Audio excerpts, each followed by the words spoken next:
Welcome back, beautiful people. Welcome back to another episode of Healing Hearts. I'm your host, Jessica Holland. In this episode, we're going to be talking about shape shifting, and it's not like the type of shape shifting that you're probably thinking of.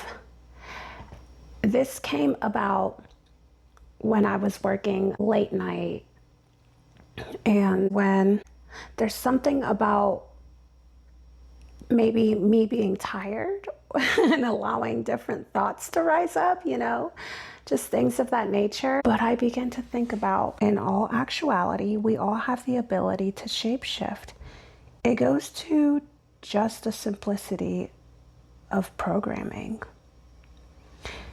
I began to think about how balancing one's life is like shapeshifting, because now we live in a world that you don't wear just one hat. As we can look past in history, typically we would have seen the woman stay home with the children and be the caretaker of the home, and the man go out to provide.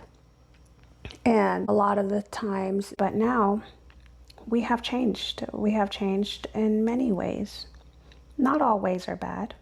It's good to have variety in your life, but we have men that can stay home and be the caretaker of the home, and they're doing a great job of it, while the woman is the main breadwinner.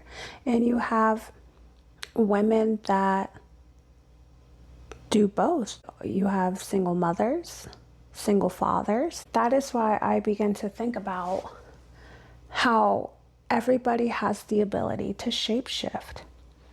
When you realize that you can reprogram a portion or a specific thing you've been working on, that is when you will realize you can run multiple programs at once. So I began to think about this late at night when I wanted to have more of a balance of how I spent time with my son, and still got to do things that I wanted to do. Because the most important relationship we will ever have is with ourselves. One day, my son is going to grow up and he's, he's going to be on his own and things of that nature. So I don't want to let the relationship with myself fail. And at the same time, all the more to cherish the time that I do have with my son. And all the more time you have to cherish with your loved ones, with your friends, with your specific family members. Think about it.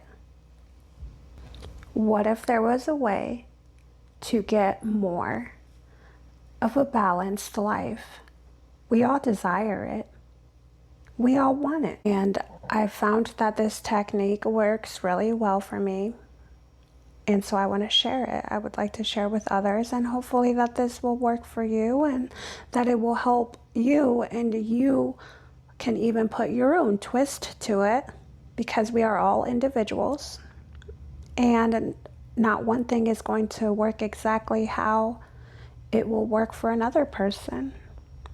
And I love that about life. I love the variety that we all carry and that we all bring to the table. So here we go. Okay. And you have to have an open mind before you hear me out. Okay. And this is about visualization. And it has helped me tremendously in balancing just the many hats that I wear. Think about it like opening up a Chrome window. In that Chrome window, you have different tabs. You can open different tabs on there. This window is your professional window. And in this specific Chrome window, you have tabs. You have different tabs. If this is your professional one, you have tabs like email, clients, monetary endeavors for your business, things of that nature. So when you need this, you are essentially shape-shifting into your professional shape. Meanwhile, you have another window open up And this window is about personal relationship. And this one will include tabs like being a good daughter or son, tabs about your significant other, tabs if you have children, your personal relationships, with information on being your feminine self or your masculine self type of energy. I hope you're starting to get the picture of where I'm going with this. So when I want to access my specific endeavor that I'm working on at work, I will visualize that Chrome window and I will click on it, and I start to remember and recollect different information that I may need to know, different things that we have updated. I can even go on my phone and look at notes that I have taken on this.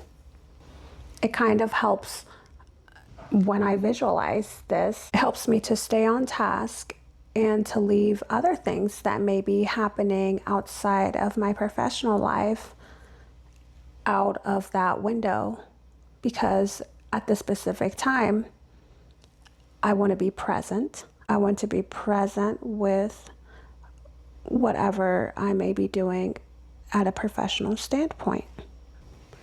And if you find yourself not thriving in a specific piece of your life, I hope that this can help you better to hold whatever goals that you are also trying to achieve. Because when we start to desire something new or to go to a different level, you realize that you have to expand your capacity of what you are currently holding. If you want to make more money, you have to expand your capacity of what you are currently holding now. If you want to have more time freedom, we expand the capacity and rearrange things of how we are operating in the now, because many of us can get answered prayers and manifestations, but when it comes down to holding it, that is a whole different story. And if you cannot hold it, you are going to lose it just as fast as you got it. And sometimes you may see that in your life, like, wow, I ended up doing really good,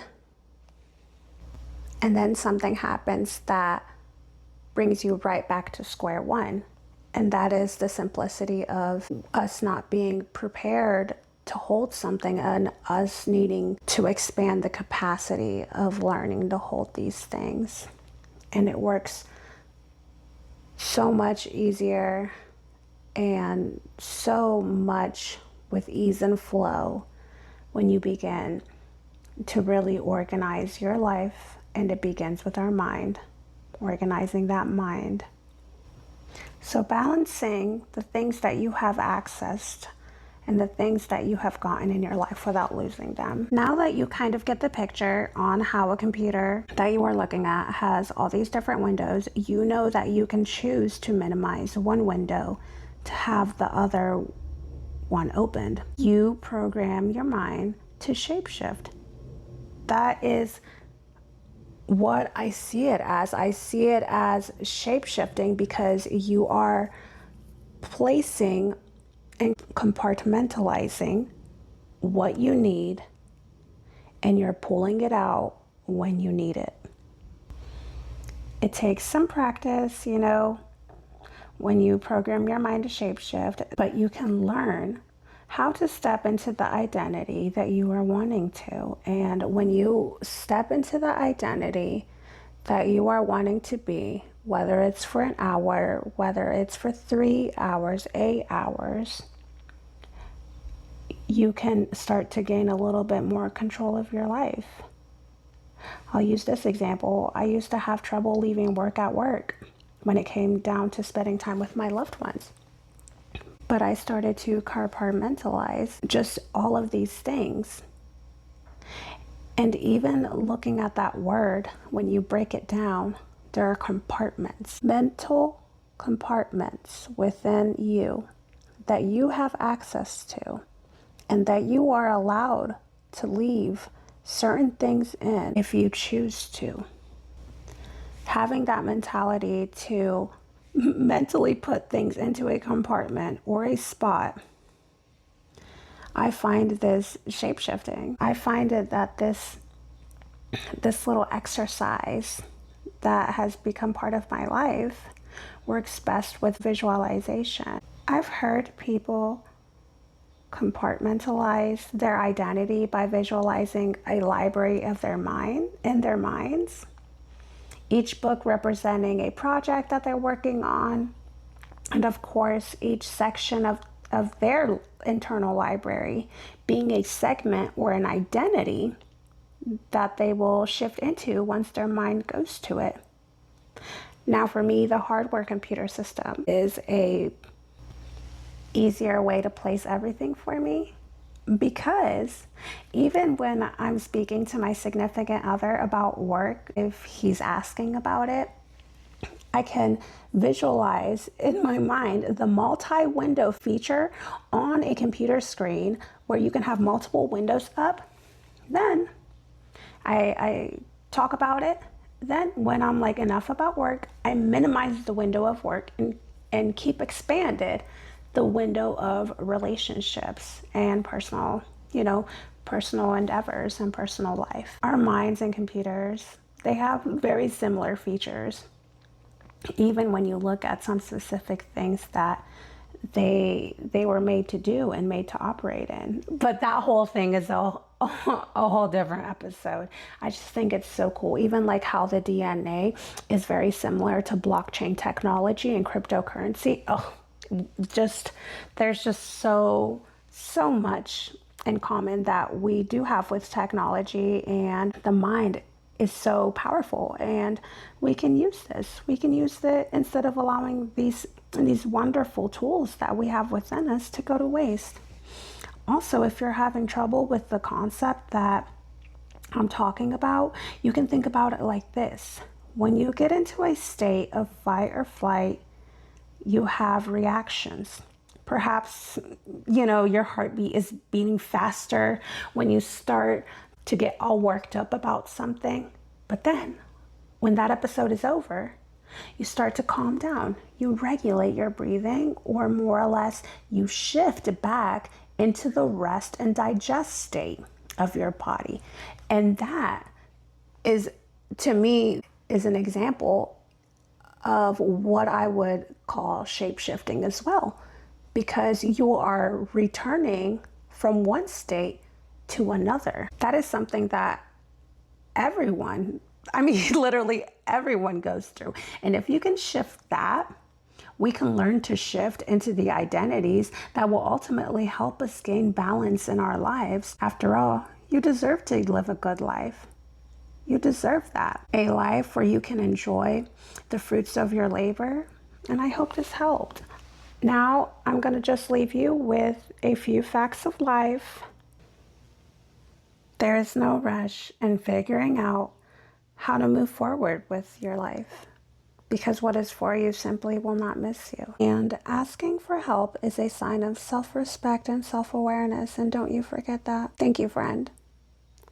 Thank you so much for listening, and if this helped, go ahead and share it, all that good stuff. Have a good day.